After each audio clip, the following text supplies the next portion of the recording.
Okay. Let's pick up there. I had to use the restroom, you guys. Thought it was a nice place to break. We got this aircraft into the air. Now we're flying, right? So the hook is set and the big fish is running. Gonna work to reel him in again.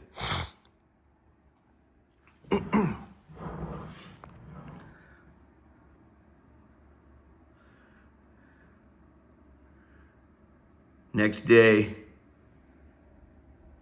I tell him, if you leave out the CD, I would advise you not to do it at all.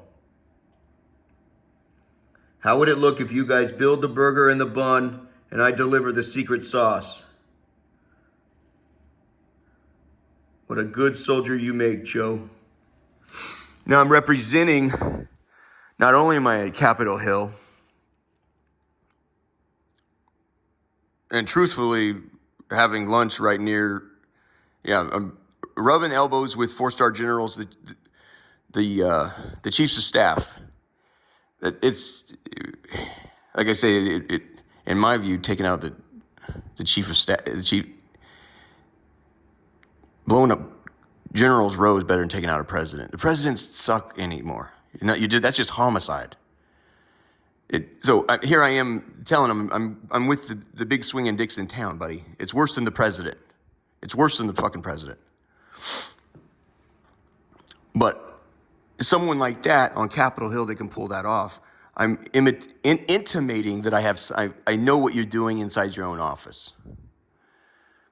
And if you leave out the CD that I've been told you're gonna piece together a case without the secret sauce, well, they ain't gonna get it, Slim. We're all gonna be embarrassed you show up like that.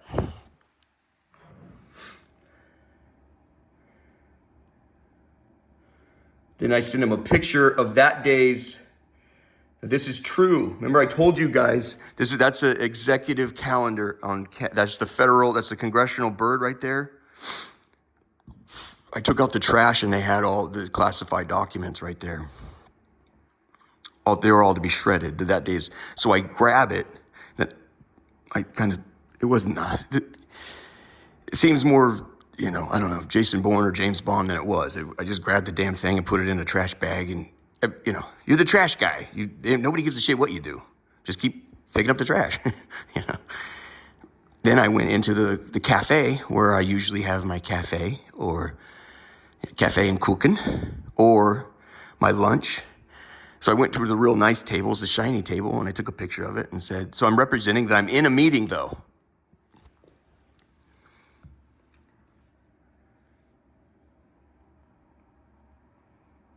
"118th Congress, executive calendar, Monday, February 26th. Here's a congressional bird. The arrows mean war. The olive branches mean peace. My grandpa used to say, if the left hand don't get you, the right one will," or something like that. Okay? At this point, I'm just saying, buddy, I'm going to fuck you up any way you want to go at it. This is I'm representing, I've got angles that he doesn't know about. He doesn't know I'm not bluffing. That's the trouble here. He doesn't know I'm not bluffing.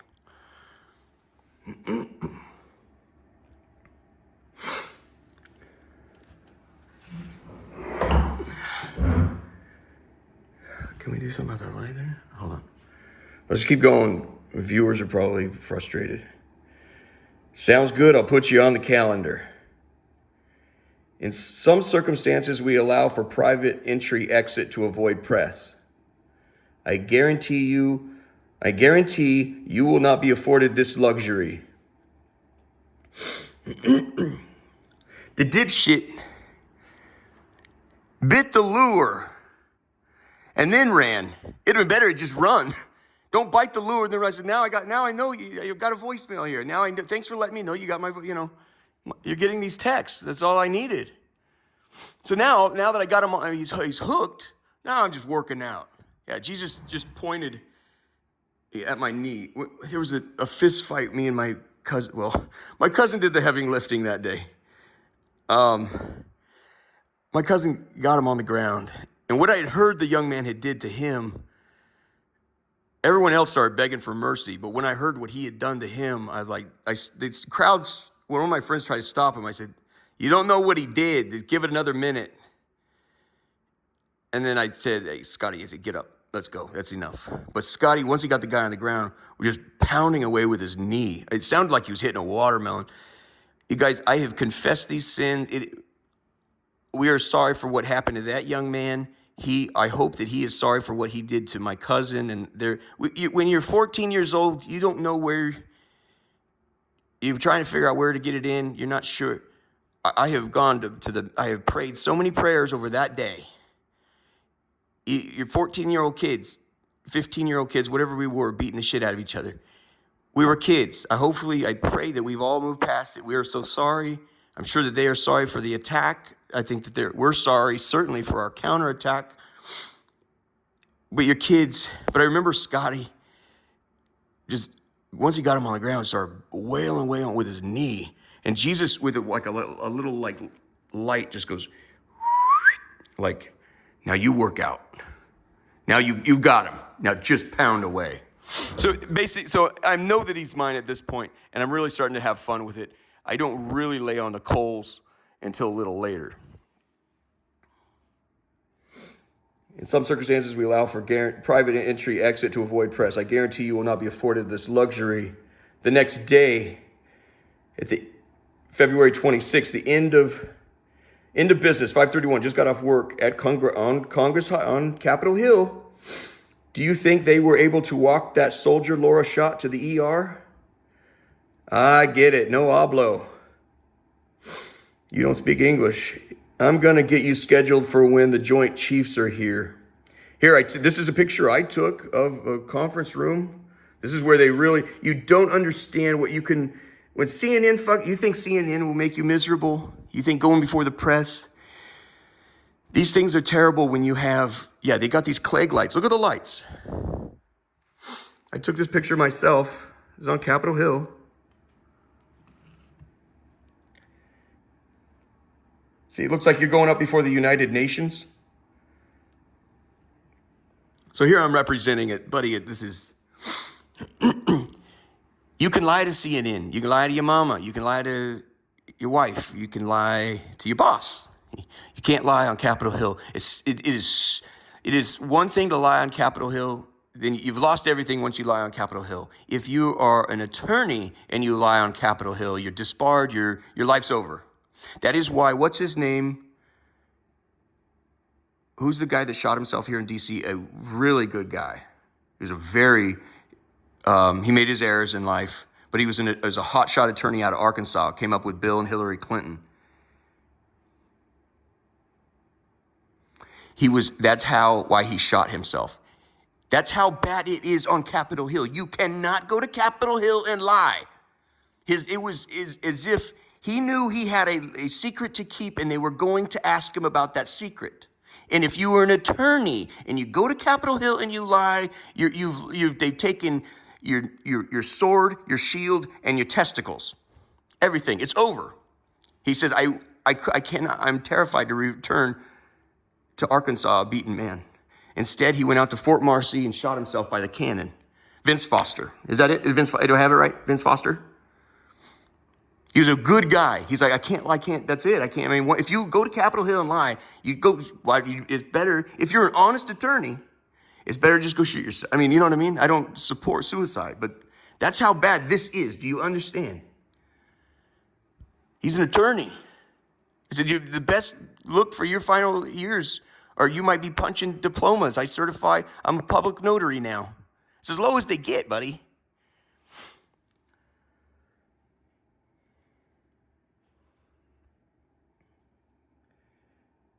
I bet you fucking oblo to them. I'll have a wheelchair brought in case you have trouble walking yourself out.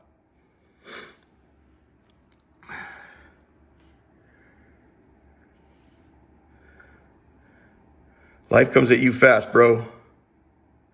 For everything else, there's willful ignorance and not so plausible deniability. It just seemed like in your voicemail earlier, you were down to fuck. So let's fuck. I was in Virginia. I gave that text message. I got out of work at Capitol Hill, went across the river, Virginia. That's where the high money jumps are. And I get a tan. There's no sunlight really in the winter. I got a tan there. It's just the Clarendon station. If I remember where, some of these I remember when and how. And it helps establish this kind of timeline, which actually doesn't really fucking matter at all. But so there I am referring to the voicemail he left earlier in the day. I don't think I spoke to him at all anymore that night until Jesus woke me up again later in the middle of the night and told me, send him this picture. You guys, I don't look at this shit. This is hard stuff. I don't like, you think I'd be jerking off to all this shit. This is very difficult stuff. I don't look at this, but I think the next thing is a picture. Jesus woke me up in the middle of the night. I was very unhappy. He made it clear, I want you to scroll through pictures of the guy. When I say when, that's the picture I want you to send. I think the next thing will be a picture. Yep. 10:39. So I'd been asleep.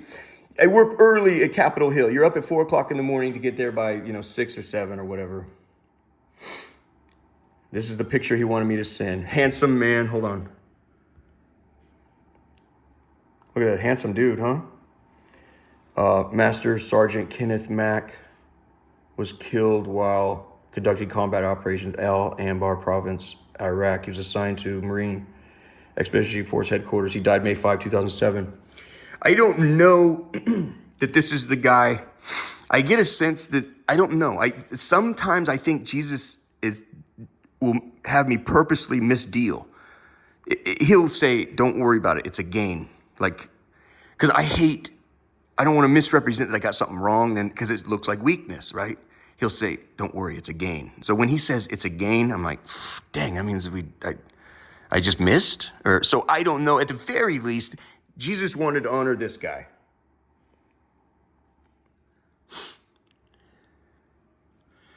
So the next morning I wake up.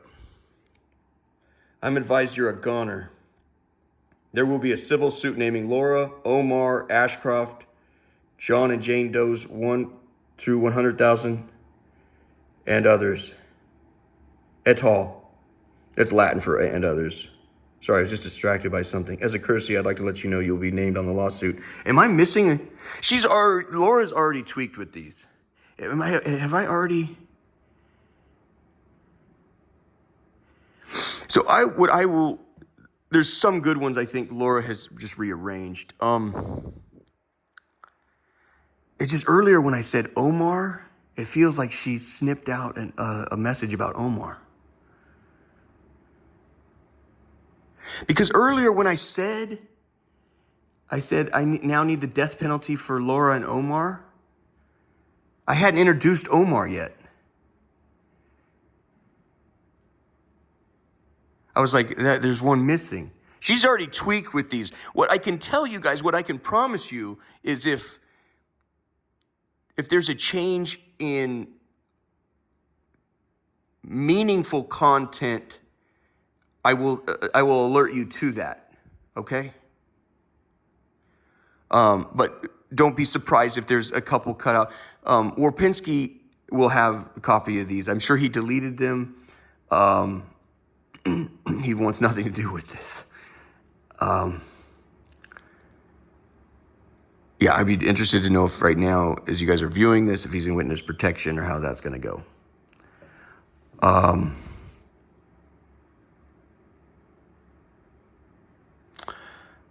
The first time we went through, they did these videos, I'm telling you, I knew one text message was deleted, one message was taken out, and then a couple were switched. I feel like one out of the gate was already changed, was already taken. If there's a meaningful change, I will tell you.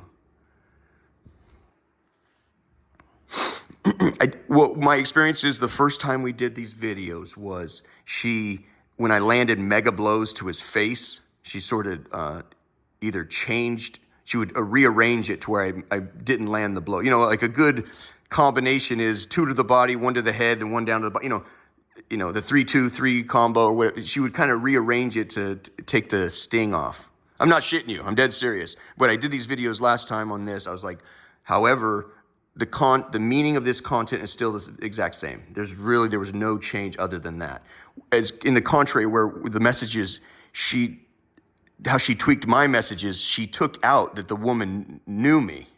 She made it appear as if I just sent those messages to some random woman that there was no, context whatsoever for sexual behavior, that I just, she deleted the part where it's like, oh, they know each other. Oh, then they've been playing grab ass. Okay. She deleted that. So I'm saying is, if there's any change here that changes the meaning, that changed, it made me look like somebody different than I am.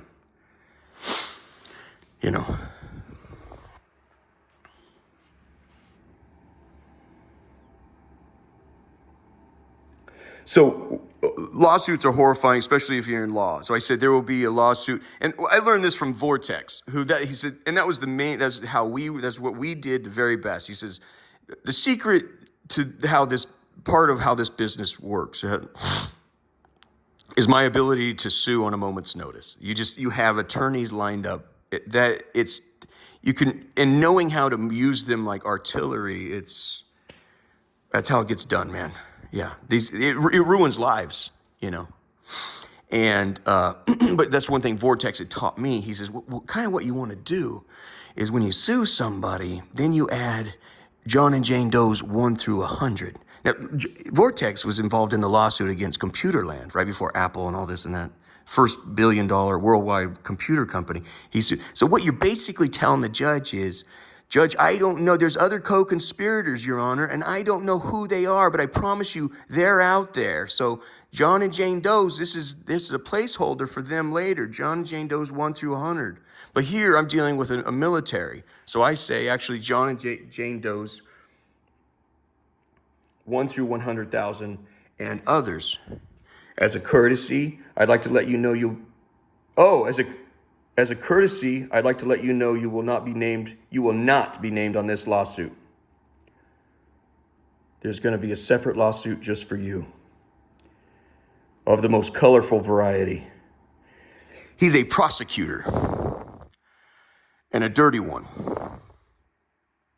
The military keeps 2 different types of books. It's very simple. This isn't, any knucklehead can understand how these 2 books are kept. It's not like a super secret. It's not in a file cabinet. Some stuff is. As with Obama, which pictures did you say you're going to release, but then pretended you were going to release, but then didn't? There are other files. I'm talking about how the prosecution works in the Navy and in the military. If everyone's doing it, it's okay. If everyone's doing it and then you get caught out, it's not okay. That's the second book. That's when we prosecute. And you're not a good soldier if you go, dude, I got caught out doing what everyone else was doing. You've just betrayed your fellow soldier. That's why there's a public case. Even Trump got involved with it several years ago. What's his name? Is that Peckerwood? He's a Navy SEAL. It was big news. And Warpinski Warpinski got called in he tapped the guy's line. Look, I don't like any of these guys, but to tap fucking lines like that, I'll kill you. I'll have you fucking killed. Buddy, we're talking about something. I mean, that shit went. So it was a Navy SEAL who sent a text message. He had killed a Fedayeen I don't know who it was. I shouldn't say Fedayeen. It was simply a young Arab man who took up arms for his homeland. And it's big news. Just look it up. Joe Warpinski versus Navy SEAL, whatever. He sends a text. He takes a picture of the dead Arab. He says, I got this one with my blade. And that's his nickname in the Navy SEALs, Blade, I think. He said, I got this one with my blade. And his supervisor or somebody sent a message back. Good job. Please be careful with text messages. That's how we end up, getting destroyed. And that's what happened. They ended up going to court. Trump had to get involved with that. Trump sent out his own attorneys to go beat the dog shit out of Joe Warpinski on the stand. big reversal in my mind. It's like the whole shit where you tapped when you tapped that Navy SEALs line. That for me, they got their own standards. But the point was, for that guy, that Navy SEAL, it wasn't all that different what everyone else was doing. He just got caught out, and he took a text message. So, and he can't go, gee whiz, everyone else is doing it. That makes him a bad Navy SEAL. He just, hey, you sent a text about it. You got caught out. But anyway, Trump has a funny thing, very interesting nuance, slight. I don't want to get into it. But he sends over his dogs to go work out on Warpinski, and they worked out him on the stand. Warpinski, the most honest thing I've ever heard you say, other than working with me, was what you told Trump's attorney on that stand. He said, "I stand corrected." Well put, sir. There's going to be a separate lawsuit just for you of the most colorful variety. You take any candy while you were over there, Warpinski? Something you can't quite give back? Now I'm just working out on him. This is hell, and welcome to it. The next night,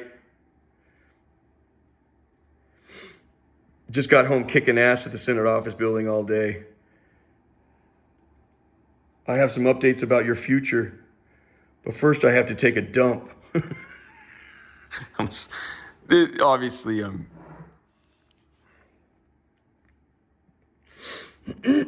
really value this leisure, so it will be a while. But for now, it's safe to say there's a storm moving in. It only partly had to do with your insouciance to one of the most vile murders ever recorded on film. Surely you've seen the Zapruder film, right? Guess what we're calling this one? I didn't know what we were calling this one. This is a gift that Jesus wanted to give me to give to Mary. So I asked Mary, what are we calling this? I don't know what we call it. I don't know. I had no idea.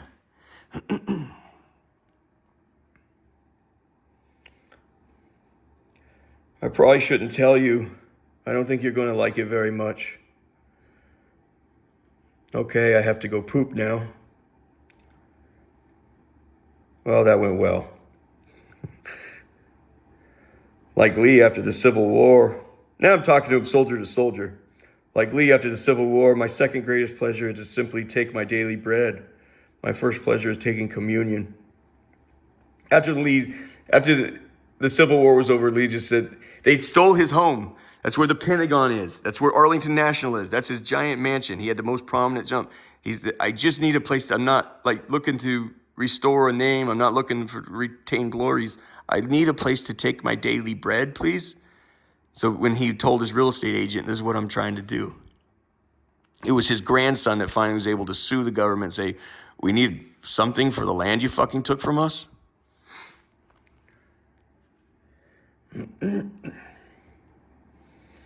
At the Nazi concentration camps, Jews would offer their final thoughts about life on a slip of paper and bury it near the train before boarding to be taken to the showers to be exterminated and eventually burned in ovens. Excavations at Auschwitz revealed one gem I was never able to get over. It read, "Why could I not learn to simply enjoy the passage of time?" As they were going to be killed, they just write their last notes on the paper and bury it. They wanted somebody to hear what they had to say before they died. And that was one piece of paper that said, why could I not learn to simply enjoy the passage of time? Spend time with my kids, listen to my daughter's jokes, laugh at her jokes, and just enjoy mowing the lawn. I try to emphasize that all I've learned is the pleasure is in the labor and the small break in between,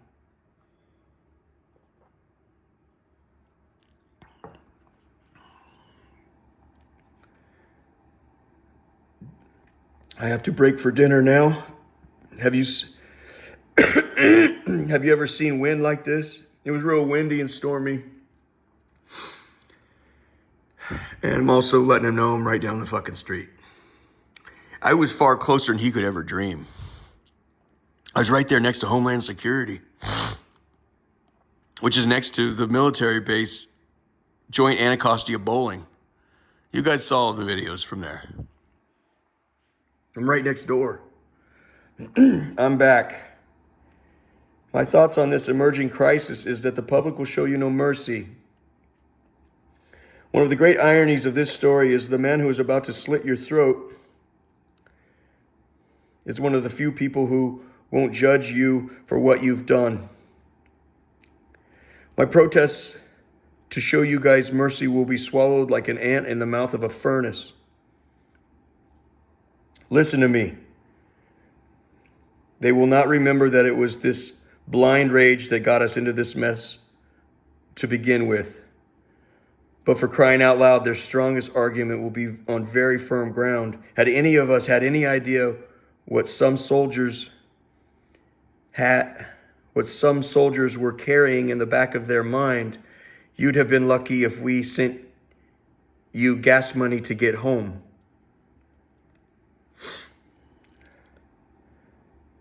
Warpinski's Stalin reel is the crowd favorite. That was from Mary.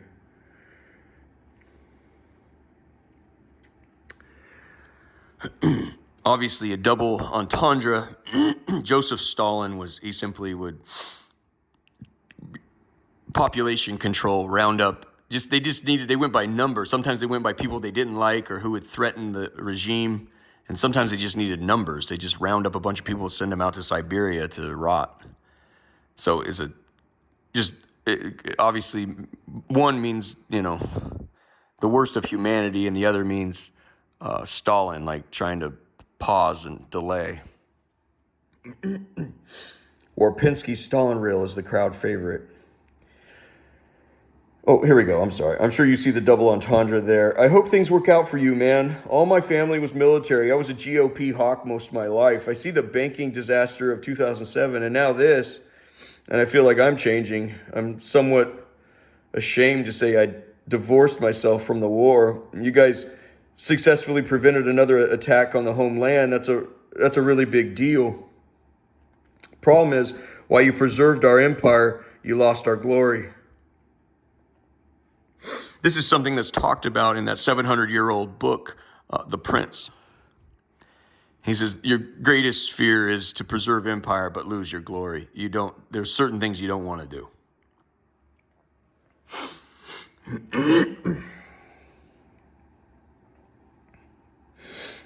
The German military pressed the chancellor into unrestricted U-boat warfare toward the end of World War I. He begrudgingly agreed, walked out of the meeting and confided to his assistant, this will set Germany back 300 years. He was right, and we both know 300 years is the same as forever.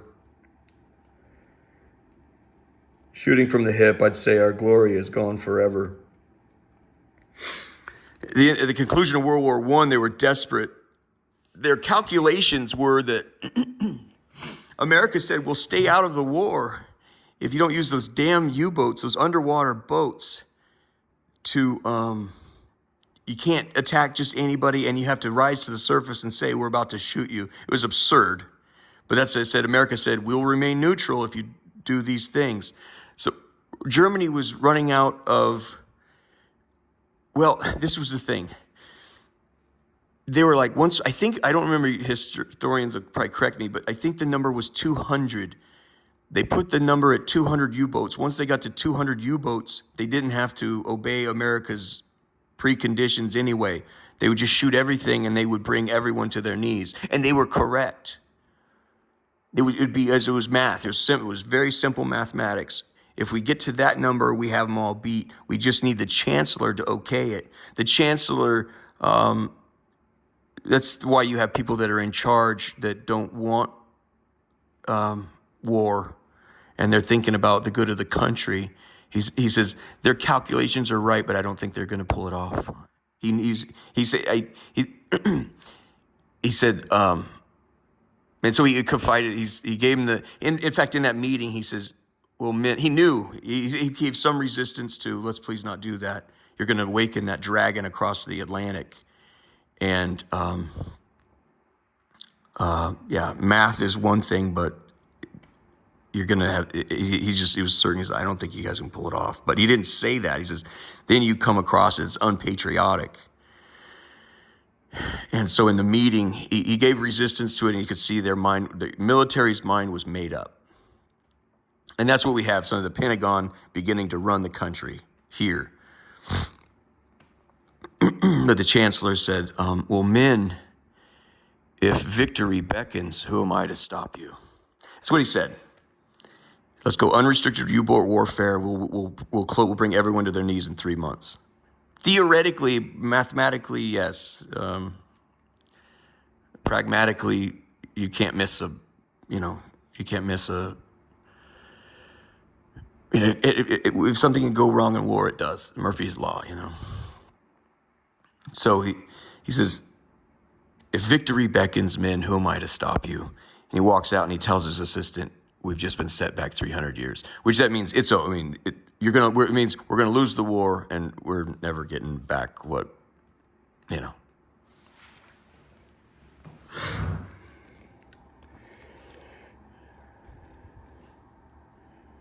America is extremely resilient, and I hope she will grieve properly, learn from it, and change. And although I am naturally optimistic, I genuinely believe there will be more successful attacks on the homeland as a result of this. Although I'm naturally optimistic, I genuinely believe there will be more successful attacks on the homeland as a result of this. This next part I speak is likely the most grave. You probably know about the rape of Nanjing, the Japanese invasion of China in 1935 or so. Remember those atrocities on that population? They unleashed extremely vile wickedness on those people.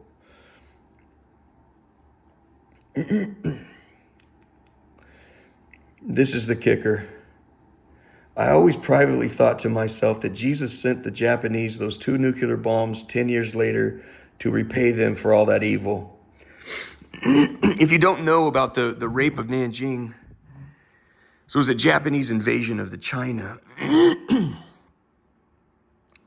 The idea with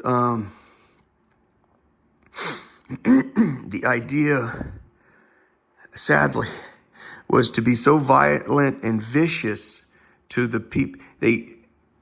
As I say, you have the town fence, and you tell them, throw open your gates or else they'll be held to pay. And I think they resisted. And so I think the idea, I haven't fully studied that battle, but the idea, the massacre on that population, I think what the Japanese commander was trying to do was make it so vicious and so vile and so disgusting that the next town and everywhere he went from thenceforward, the doors would just fly open for him. And so in a Darwinian way, you could say this is very efficient. Well, a few people are going to experience some of the most unbelievable horror in history, but this would make our work so much easier in the neighboring towns. You guys, you don't have to look far on the internet. If there's kids listening at this point, I don't think they should hear much more. Or they need guidance on what they're hearing by an adult that can talk them through what we're talking about here. They would take knives. You can look on the internet and see there's knives going into vaginas. There's people cutting their throats half open. They would play games where they would gamble on whether this pregnant woman, this is real hard stuff, where this pregnant woman is that a boy or a girl, and they'd place bets on boy or girl, and they would take their sword, slice her open, the baby would tumble out, and it's a boy, you win your money. It's a girl, whatever. However, they would line people up and then play games. How far can you gamble? How many heads I can chop off at once? Do you think I can chop through 7 heads off or 10 at once, 3, 5, whatever it is? I would think, and they ran, the Stanford experiment in 1973, I think it was, how once you apply yourself to thoughts like that, they call it the Lucifer effect. It just gets worse and worse. It's terrible. That's the book he wrote after doing Lombardo or something. I can't remember what his name was. He did a mock prison, and how people just, once they start thinking diabolically, oh my gosh. Yeah, that's when they noticed they were doing, I think they were doing sex games there. Well, I think we're going to get to that, but I'm sorry, where was I then? I think they even like forced families to do sex acts on other members of the family. There's pictures online, yeah, like, so these horrors, unspeakable horrors would race around China that you wouldn't believe what they're doing. The father's having to do this to his daughter, or whatever.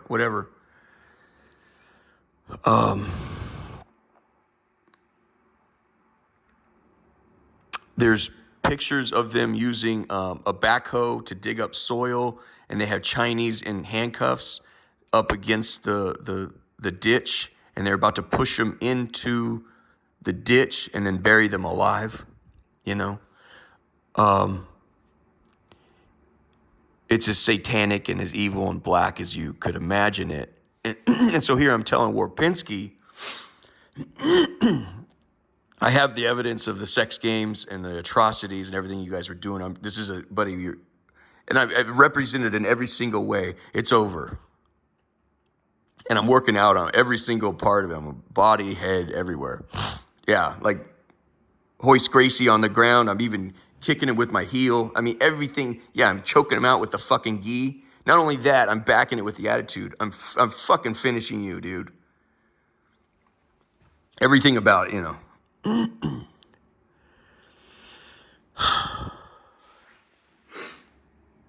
I lost my thoughts. Let's keep going. Oh, yeah, that was the thing. I always thought that was in the 30s that they did the rape. It's called the Rape of Nanjing. And then you have 2 nuclear bombs that hit in Japan. We dropped it on Hiroshima. It was a big one. And then Nagasaki, a little smaller. I always, in my view, studying war, I'm like, that the Almighty, Jesus had that happen because of the crap that's not crap. That's unspeakable horror to do to other human beings. That's where the Japanese were, like the Nazis, they were running the world without religion, taking the governor off. Well, we'll get shit done in a hurry, just like the Nazis. We'll get shit done in a hurry. And just like I'm saying America did out there in the Middle East. Well, we'll get shit done in a hurry.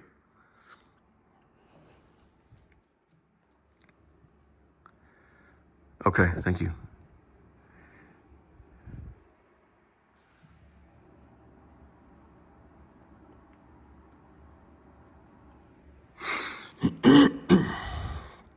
This is part of the thing, if not a great deal of it, you guys.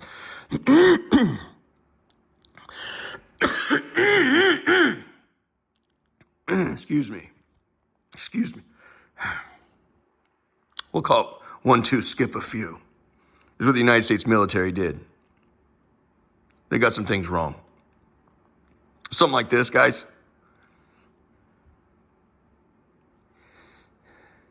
It's a terror attack. 2 airplanes, civilian airplanes in Manhattan, 1 here in D.C., the one we were able to avert, thanks to heroic civilians. You get out there, they can't afford uniforms. And so what do? Well, they gather up there, and I remember hearing it too myself over here. I remember hearing it. I remember hearing your guys' bullshit fucking complaint. Well, they don't have uniforms. So any asshole wearing sneakers, could be. So you guys just start rounding people up. Well, any asshole with sneakers. Well, some people in this village shot at us. In America, it's patriotic. You have the Tennessee Volunteers. Yeah, we'll go. We'll stand up for what we believe in. Arabs do it. They're fucking terrorists. And if they're terrorists,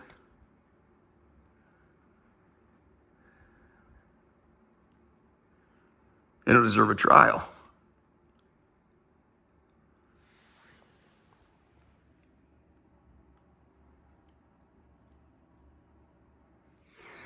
So they get put into the prison, And they didn't know they were blessed with a death sentence. They're never getting out. So they didn't know why they were being treated so horrifyingly. We'll get to that. Let's just keep going, huh?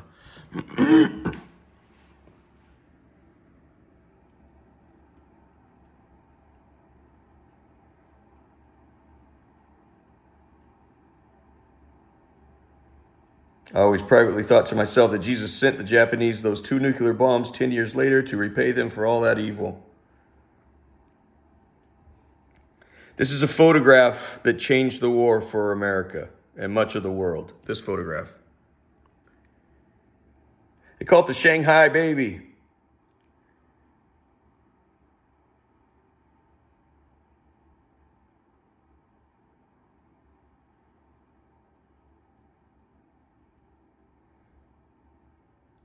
This is the first glimpse of what the Japanese were doing to the Chinese. A lot of more horrifying pictures came out of Nanjing and so forth. The camera overseas. 136 million people see this picture of Shanghai's South Station. In case anybody wants to read this, you can go online, you guys, and read it.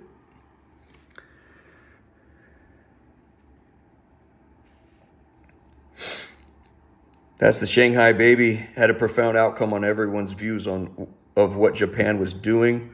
More pragmatically, it's bad business to pacify a population in this manner.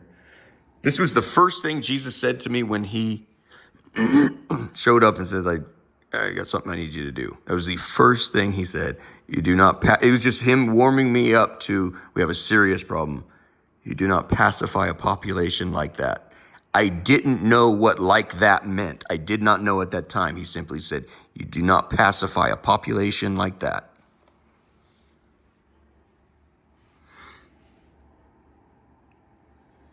More pragmatically, it's bad business to pacify a population in this manner. For the very reason you're looking at your phone right now and hearing that wind outside. Bro, I wouldn't advise anyone read The Prince by Niccolo Machiavelli, but even he would tell you this will eventually burn your kingdom down. And he wrote that crap 500 years ago. Every humping military commander worth his ever-loving military hump and salt would tell you this is a recipe for the worst kind of disaster. Speaking of commanders, I bumped into an aide-de-camp this morning and mentioned what I was about to unleash, and I couldn't help but notice the dude was visibly shaking. He dug his business card out of his briefcase with great difficulty. He was shaking so bad I was embarrassed for him. Do all you military guys have to size up the other man's dong? This happened. He was an Air Force aide-de-camp at a huge meeting. I caught him off guard at the dining hall. When he went to his briefcase to retrieve his business card, his hand was shaking like that. He couldn't hide the adrenaline dump. I was fucking embarrassed for him.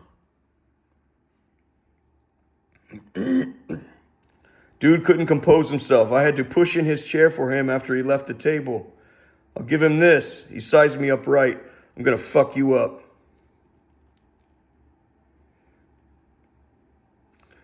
I would advise you to speak with a priest and lawyer up. Even a werewolf is entitled to legal counsel.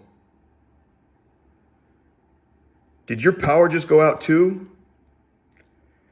That was the end of the night. I was going to conclude right there. I would advise you to speak with a priest and lawyer up. Even a werewolf is entitled to legal counsel. Right as I wrote that, boom, at the shelter, 500, the big 801 East, 500 dudes, all our power went out. And so I said, did the entire military base too, Again, the fish is running.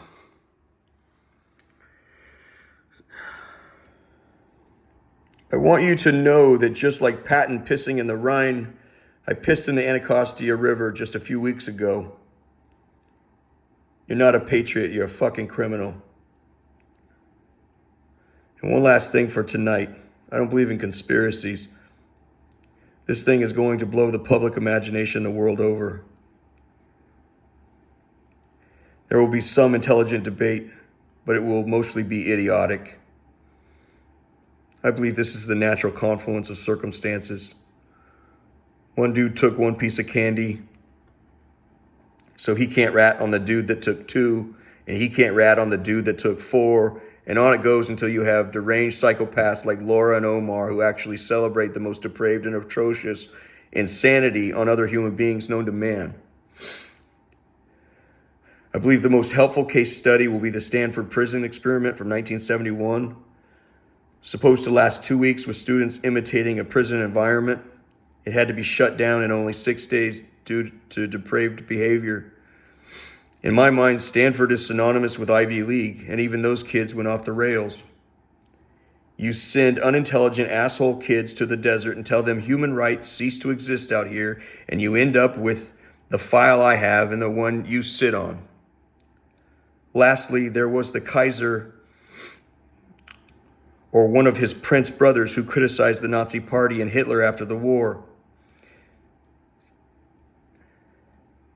He said something like, "You tried to run the country without religion. People need religion. We're a country without religion.